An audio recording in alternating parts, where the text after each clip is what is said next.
Hello students, कल अपने या जो लास्ट क्लास थी उसमें उन्होंने केमिस्ट्री का इंट्रोडक्शन देखा था कि उन्होंने कौन से चैप्टर कितने पढ़ने हैं और कैसे पढ़ने हैं, और जो वेटेज देखा था कि अपने जो बोर्ड का पेपर होगा वो कहाँ तक जाएगा। कल मैंने आपको बताया था लास्ट क्लास के अंदर कि अपने आज नेक्स्ट चैप्टर स्टार्ट करेंगे ऑर्गेनिक से।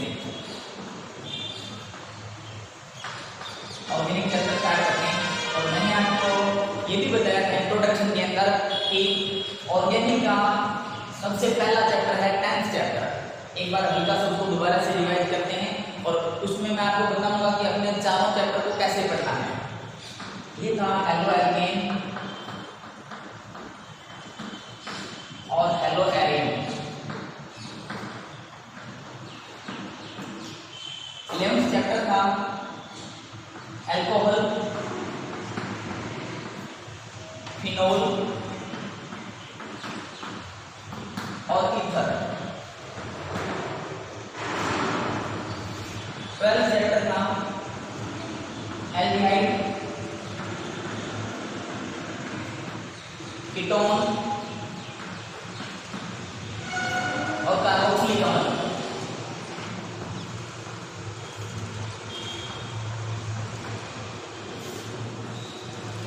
13th चैप्टर था नाइट्रोजन व्युत्पन्न।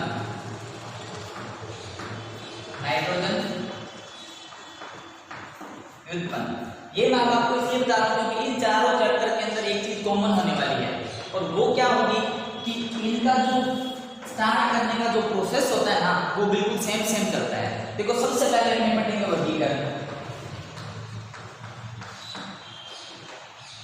इसी का वर्गीकरण पढ़ेंगे, इसमें भी सबसे पहले वर्गीकरण पढ़ेंगे, इसमें भी वर्गीकरण और इसमें भी वर्गीकरण के बाद सेकंड पॉइंट पढ़ेंगे अपने नामकरण।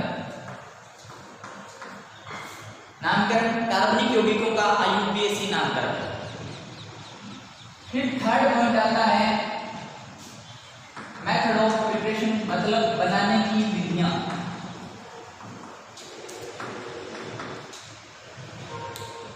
फोर्थ पॉइंट आता है भौतिक गुण,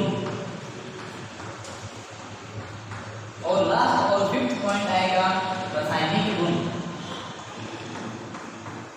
तो ये भी चारों कोई सा भी टॉपिक हो, हेलो एल्केन पढ़ेंगे, इसका वर्गीकरण, नामकरण, बनाने की विधियां, भौतिक गुण और रासायनिक गुण, इनमें से कोई सा भी एग्जांपल उठा लो। अगर अपने एलिमेंट की भी बात करें तो सबसे पहले इसका वर्गीकरण पढ़ेंगे, फिर इसका नामकरण पढ़ेंगे, बनाने की विधियां, भौतिक गुण और रासायनिक गुण।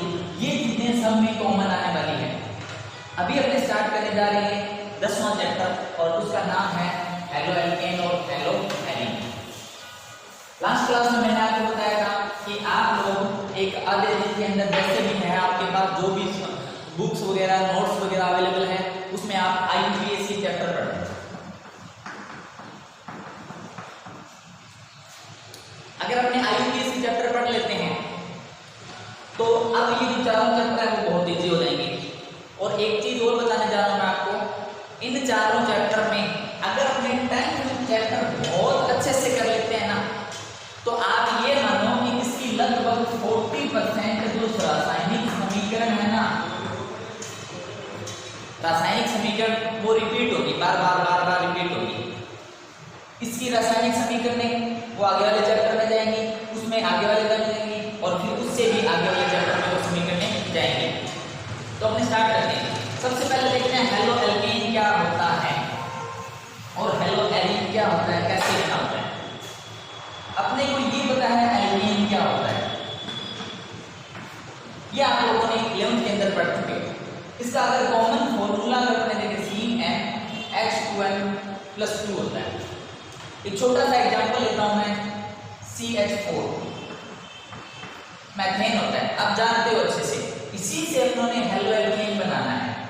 तो देखो, इसकी स्ट्रक्चर अगर अपने बनाए H H H और H, ये CH4 है। अब इसमें अपने को हैलोजन ग्रुप ऐड करना है, मतलब X, और X क्या क्या होते हैं वो आप जानते हो, HCl, Br और I। एक चीज का ध्यान रखना, ये है 17वां वर्ग, अपने पीरियोडिक टेबल का 17वां वर्ग है। और आता है ये, परंतु ये 4 ही हैलोजन होते हैं, इसको हैलोजन में काउंट नहीं किया जाता, ये ध्यान रखना।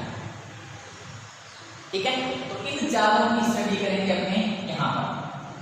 अब अपने क्या करना है कि कोई भी संतृप्त हाइड्रोकार्बन या असंतृप्त हाइड्रोकार्बन हो, उसमें हाइड्रोजन परमाणु का प्रतिस्थापन करते हैं, मतलब एक हाइड्रोजन परमाणु को बाहर निकाल दें और उसकी जगह अपने एक हाइड्रोजन परमाणु जोड़ते हैं। ये समीकरण नहीं है, समीकरण नहीं है, ये ध्यान रखना। सिर्फ अपने ये जानने की कोशिश कर रहे हैं कि हेलो एल्केन क्या होते हैं। तो एक हाइड्रोजन को यहाँ से बाहर निकाला, उसकी जगह आपने लिया एक हाइड्रोजन परमाणु। अब ये जो नई स्ट्रक्चर बनने जा रही है, जैसे ये हाइड्रोजन था अपने पास, ये भी था, ये भी था, यहाँ पर आ गया X, X की जगह क्लोरीन, ब्रोमीन और आयोडीन अपने कुछ भी ले सकते हैं। अब ये जो बना, जो स्ट्रक्चर बनी है, इसको बोलते हैं हेलो एल्केन।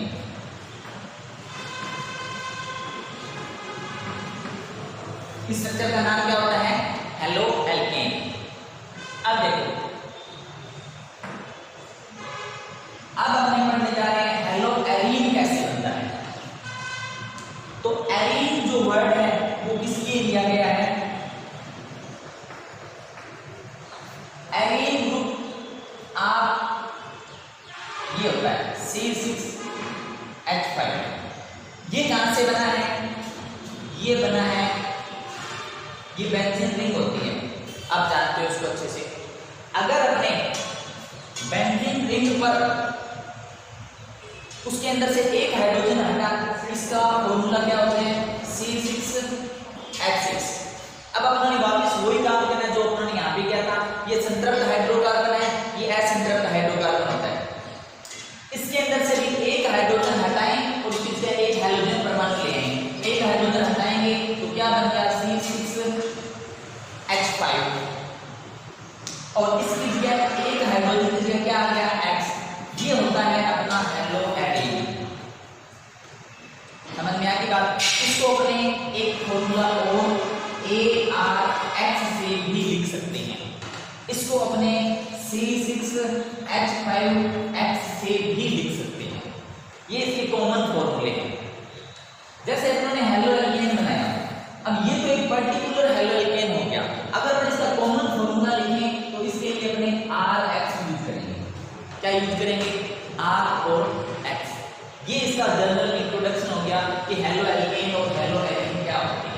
अब अपने इसी में आगे स्टार्ट करने जा रहे हैं। सिर्फ हेलो एल्केन का टॉपिक पढ़ेंगे। और जैसे कि मैंने आपको थोड़ी देर पहले बताया था कि सबसे पहले पढ़ते हैं वर्गीकरण। वर्गीकरण मतलब कितने भागों में इसको बांटा गया है।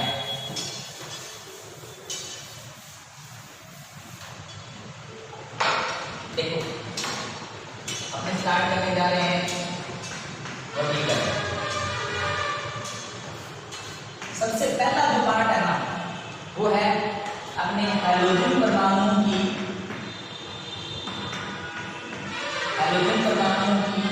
संख्या के आधार पर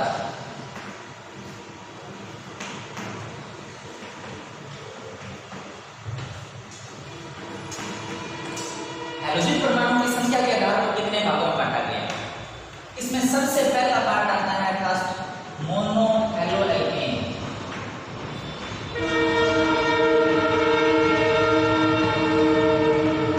अब यहाँ पे मैं कुछ एग्जांपल लिखूंगा और उनके नाम भी लिखूंगा साथ में। जब अपना वर्गीकरण का टॉपिक कंप्लीट हो जाएगा तो उसके बाद अपने नामकरण का टॉपिक पढ़ेंगे। तो मैं यहाँ जो भी एग्जांपल लिखूंगा उसके नाम लिखूंगा, वो क्यों है, कैसे है, वो अपने आगे नामकरण वाले टॉपिक में उसको डिस्कस करेंगे।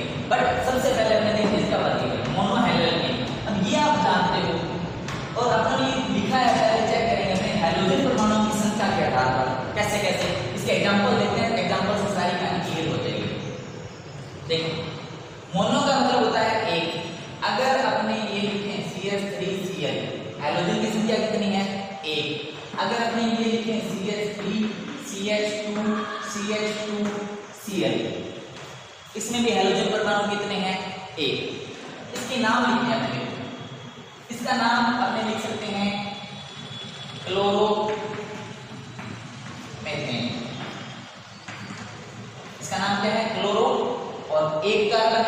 इसको क्या लिख दिया मैथेन। ये क्यों आया, कैसे है, इसका डिस्कस अपने अभी नामकरण वाले टॉपिक में करेंगे, बट अभी अपने वर्गीकरण पढ़ रहे हैं।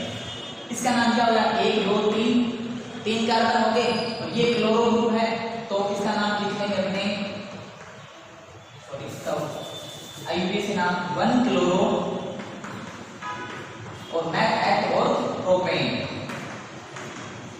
सिंपल सी चीजें हैं, एक बार आप जैसे जैसे आगे बढ़ते जाओगे तो आपको जो भी अपने नाम पढ़ने जा रहे हैं कोई ज्यादा परेशानी वाली बात नहीं होगी, परंतु उससे पहले आपको आईयूपीएसी नाम वाला टॉपिक पढ़ना है, ये ध्यान रखना।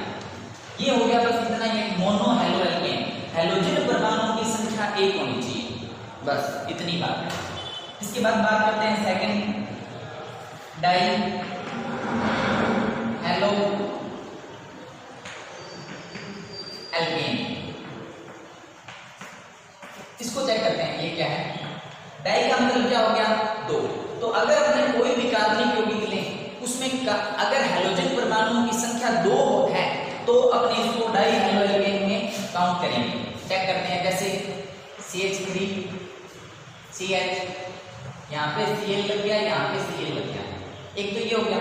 और देखते हैं अपनी CH2 CH2, यहाँ पे Br गया और यहाँ पे Br गया, तो यहाँ पर हेलोजन परमाणु कितने आ गए 2, यहाँ पे भी हेलोजन परमाणु कितने आ गए 2, ये ध्यान रखना। बट ये एग्जाम्पल थोड़े इंपॉर्टेंट है और इनके अलग से नाम भी होते हैं, वो याद करने आपने। वो क्या है, अगर दोनों हेलोजन परमाणु एक ही कार्बन परमाणु पे जुड़े हुए हैं, देखो इनमें डिफरेंस देखो क्या क्या है, इसमें दोनों हेलोजन परमाणु अलग अलग कार्बन पर जुड़े हैं, इसमें दोनों हेलोजन परमाणु एक ही कार्बन पर जुड़ा है। तो दोनों हेलोजन परमाणु अगर एक ही कार्बन पर जुड़े हुए हों तो इसका एक कॉमन नेम होता है, वो होता है, इसको बोलते हैं विस डाई हैलाइड। क्या बोलते हैं, विस डाई, सॉरी इसको बोलते हैं gem di halide, gem di halide. और अगर दोनों हेलोजन परमाणु अलग अलग कार्बन परमाणु पे जुड़े हुए हों तो इसको बोलते हैं विस डाई हैलाइड, विस डाई हैलाइड। ये तो हो गया इसका कॉमन नेम। अगर अपने इसको आईयूपीएसी नाम लिखना हो तो क्या लिखेंगे, यहां से नंबरिंग स्टार्ट करते हैं, यहां से 1 और 2, 1 नंबर पर क्या लगेंगे क्लोरो, तो अपने क्या लिखेंगे 1 die chloro, 1 die chloro, carbon परमाणु की संख्या कितनी है 2, तो क्या हो जाएगा एथेन, 1 डाई क्लोरो एथेन। इसका नाम लिखें तो इसमें चाहे नंबरिंग इधर से स्टार्ट करो चाहे इधर से स्टार्ट करो, कोई फर्क नहीं पड़ता, क्योंकि यहाँ से स्टार्ट करें तो ये 1 नंबर पे आता है, यहाँ से स्टार्ट करें तो ये 1 नंबर पर आता है, कोई दिक्कत नहीं है, यहाँ से स्टार्ट करते हैं 1 और 2। इसका नाम क्या हो जाएगा, आईयूपीएसी नाम 1 2 डाई। अब यहाँ पे तो क्लोरो था, यहाँ पे Br आ गया, तो इसको ब्रोमाइड नहीं बोलेंगे, अपने इसको ब्रोमो बोलेंगे, 1 2 डाई ब्रोमो। और कार्बन परमाणु कितने हैं इसके अंदर भी 2, तो इसका नाम क्या होगा 1 2 डाई ब्रोमो एथेन। ये हो गया, यहां तक क्लियर। अपने ने इसके 2 पार्ट कर लिए। थर्ड पोर्शन में अपने क्या देखेंगे, मोनो आ गया पहले, फिर डाई आ गया, आगे वाला क्या हो जाएगा ट्राई हेलो एल्केन। अब ट्राई का मतलब अब आपको थोड़ा आइडिया हो गया होगा आपने क्या लिखने जा रहे हैं, कैसे पढ़ेंगे। ट्राई हेलो एल्केन कौन से होते हैं, देखो चेक करो, जिसके अंदर 3 हेलोजन परमाणु जुड़ जाएं। एग्जांपल देखते हैं CH2 CH CH2 Cl Cl Cl, 3 halogen परमाणु जुड़ गए, तो इसका नाम क्या हो जाएगा, कॉमन नेम, इसका वर्गीकरण करते हैं, किसमें रखते हैं ट्राई हेलो एल्केन। अब देखो इसका आईयूपीएसी नाम लिखना हो तो कैसे करेंगे, यहां से स्टार्ट कर लो चाहे यहां से कर लो, कोई फर्क नहीं पड़ता, 1 2 3, तो क्या लिखेंगे 1 2 3 ट्राई, क्या लगाया है क्लोरो, ट्राई क्लोरो। और कितना हो गया 3 कार्बन है, तो कैसे क्या लिखेंगे प्रोपेन, हो गया ये कितना इसका वर्गीकरण होता है हेलोजन परमाणुओं की संख्या के आधार पर। अब इसके आगे अगर हमने 4 हेलोजन परमाणु लगाए, 5 लगाए, उसको अपने काउंट करेंगे पोली के अंदर। पोली मतलब एक वर्ड आता है यहाँ पे देखो POLY, इसका मतलब होता है बहुत से। ठीक है, तो अगर इसके आगे वाला वर्गीकरण अपन लोगों ने देखना है तो उसका नाम हो जाएगा पोली हेलो एल्केन, मतलब 3 से ज्यादा जितने हों उसको अपने पोली के अंदर काउंट करेंगे। ठीक है, ये एक टाइप का आपका वर्गीकरण यहाँ पे होता है कंप्लीट। अब अपने दूसरा टाइप देखते हैं।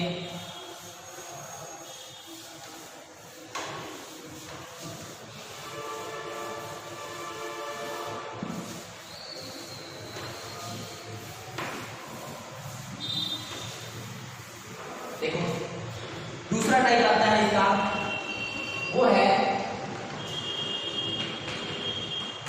मोनो हेलो एल्केन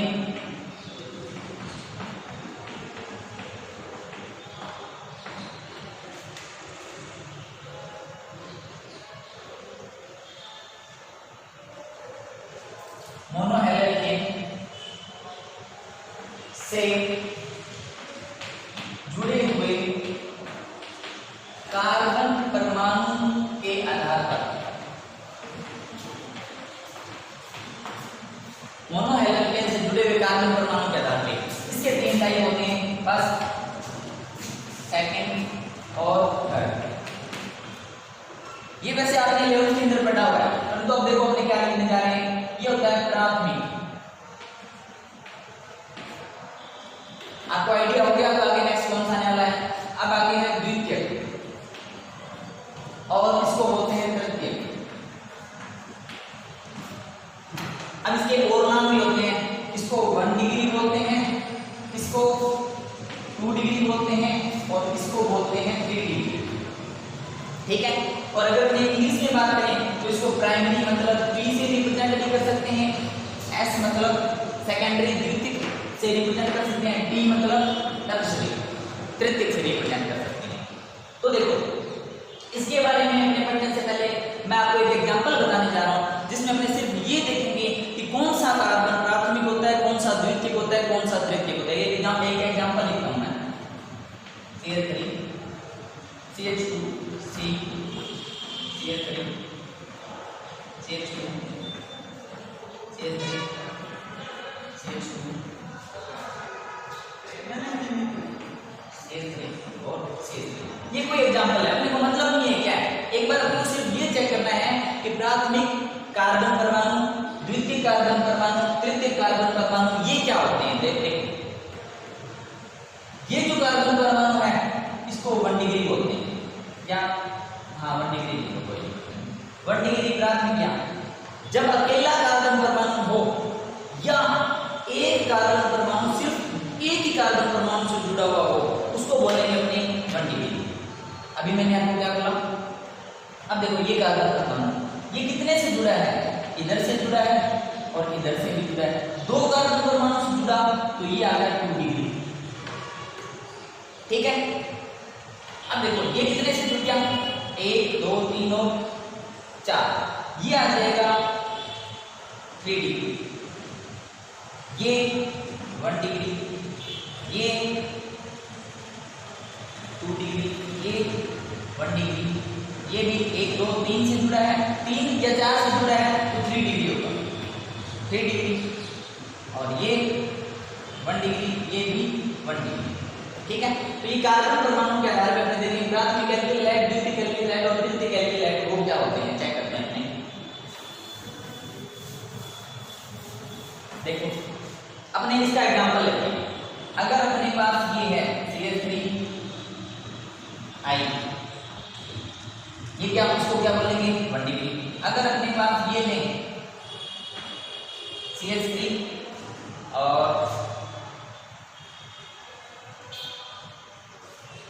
CH2I, तो देखो अब अपने चेक करना है कि ये जो हेलोजन परमाणु है ये एक कार्बन परमाणु से जुड़ा है, ये हेलोजन परमाणु ये सिर्फ एक कार्बन से परमाणु से जुड़ा है। तो हेलोजन परमाणु जितने कार्बन से जुड़ता है उस हिसाब से अपने काउंट करते हैं प्राइमरी प्राथमिक 1 डिग्री। और एग्जांपल देख लो इसकी, CH2 CH3I। अब ये जो हैलोजन है ये कितने से जुड़े हैं? 1 से, सिर्फ एक कार्बन से जुड़े हैं। इसका आगे आपने मतलब कि ये कार्बन कितने से जुड़े, उससे कोई फर्क नहीं पड़ता। तो ये भी 1 डिग्री, ये भी 1 डिग्री, ये भी 1 डिग्री, 2 डिग्री चेक करो। CH3 CH CH3 और Br। अब देखो ये जो हैलोजन परमाणु है ये जिस कार्बन से जुड़ा है वो कितने से जुड़ा है? 2 से। तो ये क्या हो जाएगा? 2 डिग्री। ठीक है, समझ में आ रही है बात? आगे 3 डिग्री चेक करो। CH3 CH3 CH3 और ये ले लेते हैं अपने F। तो हैलोजन परमाणु जिस कार्बन से जुड़ा है वो 1, 2 और 3 कार्बन से जुड़ गया, तो ये होता है 3। समझ में आ गई बात? अब अपने इनके नाम आगे नोमेनक्लेचर में पढ़ लेंगे। अब आगे वाला वर्गीकरण देखते हैं अपने। 2 टाइप पढ़ लिए अपनों ने।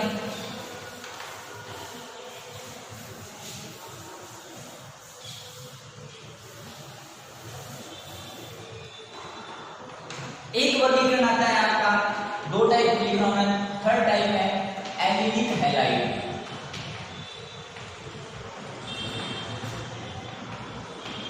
एलिलिक हैलाइड इस जैसा एक नाम और होता है, दोनों को साथ साथ याद करना आपने। देखो जो चीजें कंफ्यूज करती हैं, जो चीजें एक जैसी हो, उन दोनों को साथ साथ याद किया करना। कोई सा भी सब्जेक्ट को अगर कंफ्यूजन वाली चीजें हैं तो उनको साथ साथ पढ़ना है आप लोगों ने। फिर है वाइनिल।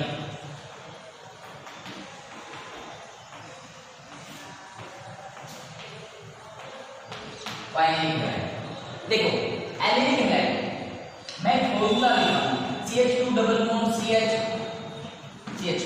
ये जो ग्रुप होता है ना इसका नाम होता है वाइनिल। कौन सा ग्रुप? Sorry allylic. इसका नाम होता है एलिलिक। इसके साथ में हाइड्रोजन लगा दो, X कोई सा भी लगा दो, चाहे कोई फर्क नहीं पड़ता, ये बॉन्ड है ध्यान रखना। तो X क्या है ये अपने जानते हैं, कोई सा भी हाइड्रोजन परमाणु लगा दो तो इसका नाम हो जाएगा एलिलिक हैलाइड।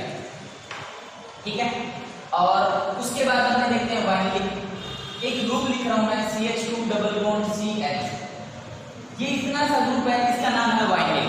सिर्फ इतने ग्रुप का नाम है वाइनिल। अगर हम इसके साथ में हाइड्रोजन परमाणु लगा देते हैं तो ये बन गया वाइनिलिक हैलाइड। इसमें मैं आपको एक अलग चीज बताता हूं एक्स्ट्रा। देखो आपको संकरण पता है क्या? एग्जांपल लिखता हूं मैं। संकरण अपने sp2 sp3 सिर्फ एक बार इतना ही देखते हैं। तो देखो sp का मतलब कैसे नोट करना है? अगर कार्बनिक यौगिक हो और आप कोई ऐसा क्वेश्चन हो कि भाई कोई भी यौगिक है उसमें जो कार्बन है उसका संकरण कौन सा है, तो कैसे आप चेक करोगे? अगर कार्बन परमाणु के साइड में ट्रिपल बॉन्ड लगा है वो कार्बन sp संकरित होगा। अगर कार्बन परमाणु के साइड में डबल बॉन्ड लगा है वो कार्बन sp2 होगा।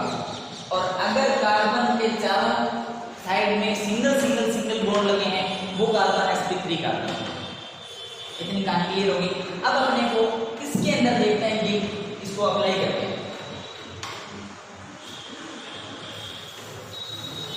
देखो हैलोजन परमाणु जिस कार्बन से जुड़ा है उसके चारों तरफ सिंगल बॉन्ड है, ये भी सिंगल है, ये भी सिंगल है, ये एक H इधर एक H इधर, तो ये कार्बन परमाणु sp3 संकरित होगा।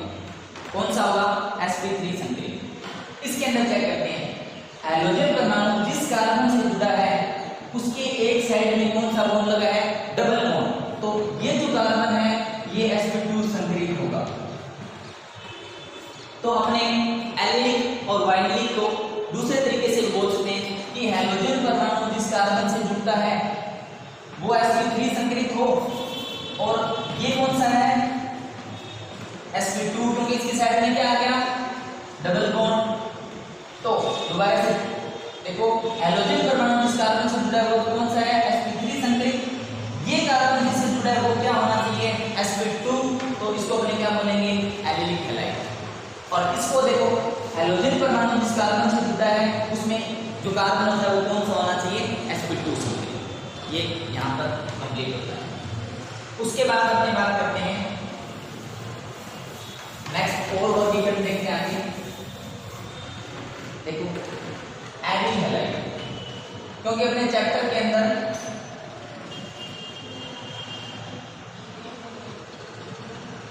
एडिंग हैलाइड, एडिंग का भी मैंने आपको बताया था, अपने इसको ऐसे दर्शा सकते हैं ARX। AR क्या था, मैंने अभी आपको बताया था C6H5 जो ग्रुप होता है ना उसको AR बोलते हैं, एरिक और हैलाइड। तो एरिक हैलाइड क्या होगा कि कोई भी बेंजीन रिंग हो उसके ऊपर हैलोजन परमाणु लगा हो, इसको अपने क्या बोलेंगे, एरिक हैलाइड। ये पूरा टॉपिक है अपने हेलो एल्केन खत्म हो जाएगा, उसके बाद में अपने इसको पढ़ेंगे। छठा आता है, एक नाम और आता है बेंजीलिक हैलाइड, बेंजीलिक हैलाइड। तो देखो ये क्या होता है, एक बार मैं फॉर्मूला बना रहा हूं, इसका स्ट्रक्चर लिख रहा हूं CH2X। अभी अपन ने थोड़ी देर पहले एलिलिक हैलाइड पढ़ा था, दोबारा से लिखता हूं उसको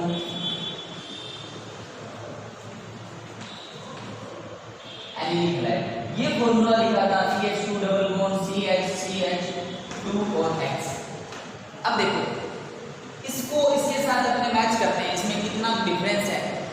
ये हैलोजन परमाणु, यहाँ पे भी हैलोजन परमाणु, हैलोजन परमाणु CH2 से जुड़ा है, हैलोजन परमाणु यहाँ पे भी CH2 से जुड़ा है, और वो यहाँ पे C से जुड़ा है, और ये जो कार्बन है यहाँ पे कार्बन है, ये किससे जुड़ा है, डबल बॉन्ड। तो यहाँ पे देखो दोबारा से हैलोजन परमाणु जिस कार्बन से जुड़ा है वो कार्बन यहाँ पे किससे जुड़ गया, डबल बॉन्ड से। तो हैलोजन परमाणु जिस कार्बन से जुड़ा है ये रहा डबल बॉन्ड, वो कार्बन किससे जुड़ गया, डबल बॉन्ड से। तो अगर बेंजीलिक वर्ड यूज करेंगे अपने, फिर तो अपने बेंजीन रिंग बनानी होगी, और एलिलिक शब्द यूज करेंगे फिर अपने सीधा डायरेक्ट इसको ऐसे लिखना है। ये यहाँ पे आज आपका वर्गीकरण होता है कंप्लीट। नेक्स्ट क्लास के अंदर अपने देखेंगे इसका नामकरण।